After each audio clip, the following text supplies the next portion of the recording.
Welcome to another segment of the Davis Information News, and of course to you, Dr. Baker. Today with me I have two German experts on RFID. The first is Anja Fuß. Hello, Alan. Nice to meet you. you. And Stefan Hadler.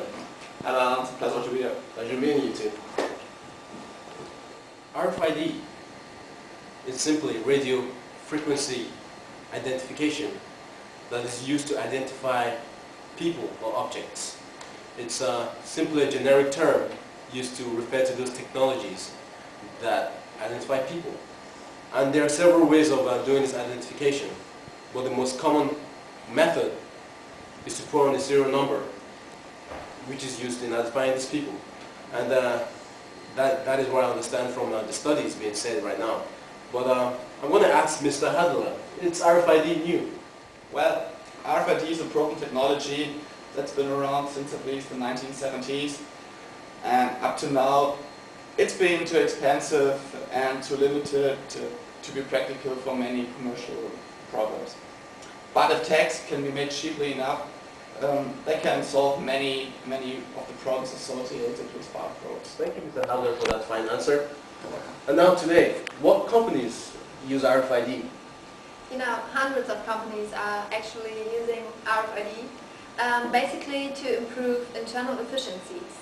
And for example, if you have a logistic company, they use RFID to improve the throughput out of containers. So that's an example. Do you have another example? Yes, I have another one. Here in Florida, Clubcar is actually a maker of golf carts. They're also using RFID to improve their efficiency on its production line. Interesting. And I also hear Walmart too, you know, implementing some the use of RFID in the supply chain management. But we'll talk more about that in very soon. Interesting what you told me about the type of companies that are using RFID. And certainly this is not a new technology, it's been around for a while. But what actually are the benefits of using RFID today? Well, you know, RFID can deliver benefits in many areas, from tracking work in process to speeding up throughput in the warehouse. And as the technology becomes standardized, it will be used more and more to track goods in the supply chain. But is there more? I mean, there has to be more benefits, more stuff for companies to benefit from. Yes, sure. RFID. So. Sure. The aim is to reduce administrative errors or labor costs associated with scanning barcodes, internal theft, errors in shipping, and the overall inventory levels. Very interesting. Good. Now back to you, Anja. I have two questions for you. Okay. Yeah. The first one is, can you tell me, can you talk more about how RFID really works, how the system really works? Okay. You know, the RFID system that consists of a tag, basically, and that tag is made up of a microchip with an antenna. And we also have kind of reader, so a reader that also has an antenna, and together it sends out like electromagnetic waves, and so yeah. So it means simply just maybe a tag here with an antenna and maybe a system over there with a receiving maybe transmitter or something, and through the waves they kind of communicate. Okay, and my second information for you, or my second question for you actually, it's how much information is actually stored on the RFID tags? Actually, we can store 2 KB on it, or of data on it, so yeah, that's the main point I can tell you. Is that small? Is that a large number, or that's a small piece of information? I would say today that's pretty good. You can upload a lot of data, and yeah, basically you can load information about the items, so yeah, you can track the items. Alright, thank you. And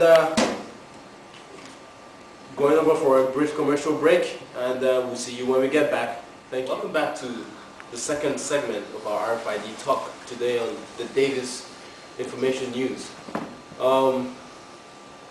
Mr. Hadler had to leave us, unfortunately, because he just got a call from the German SS Secret Service, and he's on his way right now to Munich. And fortunately we were able to get a hold of Mr. Alejandro Cerf, Very nice. who is also an expert from Bolivia, to talk about RFID. It's very nice to be here. Thank you. My first question for you, Mr. Alejandro, is so what's the cost of RFID?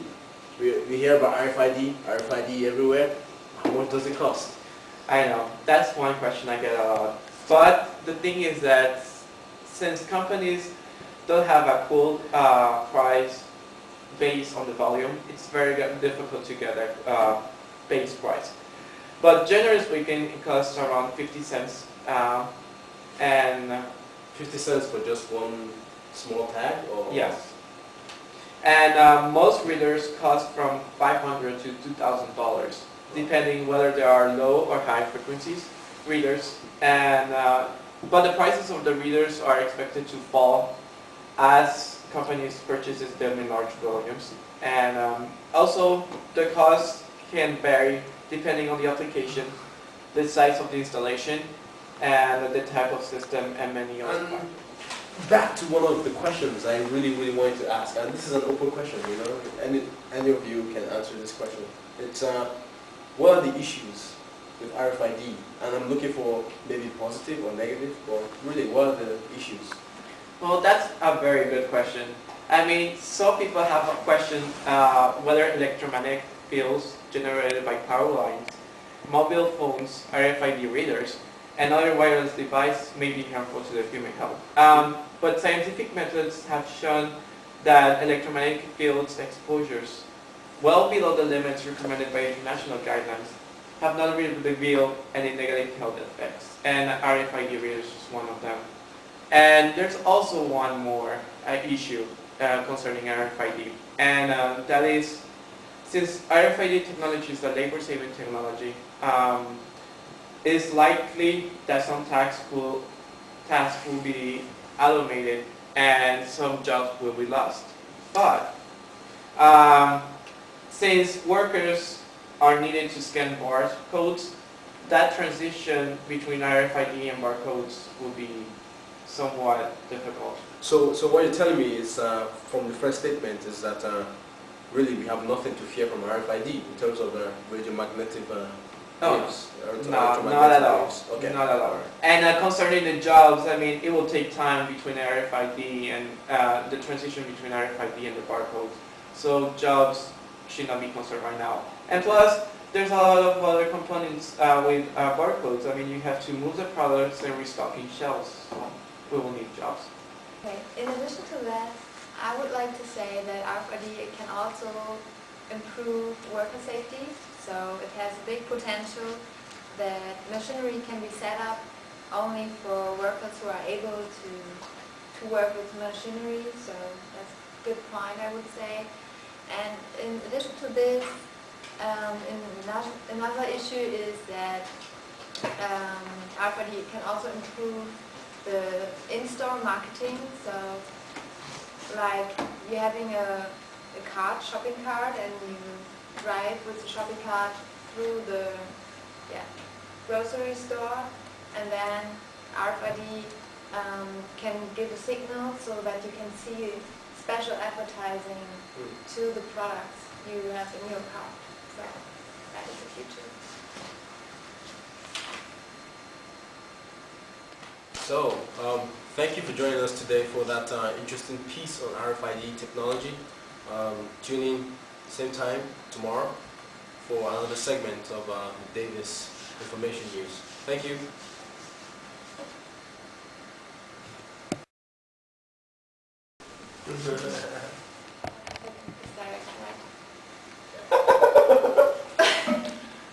Fucking shit. Made of